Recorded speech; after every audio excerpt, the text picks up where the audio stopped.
Ice کا نشہ تب تک خطرناک نہیں لگتا جب تک یہ زندگی سے وہ چیز نہیں چھین لیتا جسے تم کبھی کھونا نہیں چاہتا۔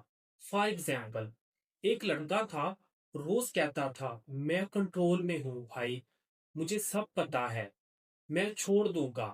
پھر ایک رات اس کی ماں نے اسے کال کی، صرف یہ پوچھنے کے لیے کہ بیٹا کھانا کھایا، اور وہ اتنا ٹوٹ چکا تھا کہ ماں کی آواز تک نہیں پہچان سکا۔ سوچ کس نشے کا فائدہ اگر وہ تجھ سے ماں کی آواز چھین لے۔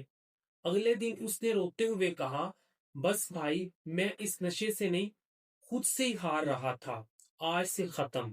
اور وہ بچ گیا صرف اس ایک لمحے میں، جب اسے احساس ہوا کہ زندگی رشتوں سے بنتی ہے، نشے سے نہیں۔ یاد رکھ، آئس انسان کو تو مارتی ہے اور اس کے ساتھ رشتے بھی مارتی ہے، اور جب رشتے مر جائیں تو آدمی خود ہی ختم سمجھو۔ اور اب فیصلہ تیرے ہاتھ میں ہے، زندگی چاہیے یا وہ کال جو ایک دن کبھی واپس نہیں آئے گی۔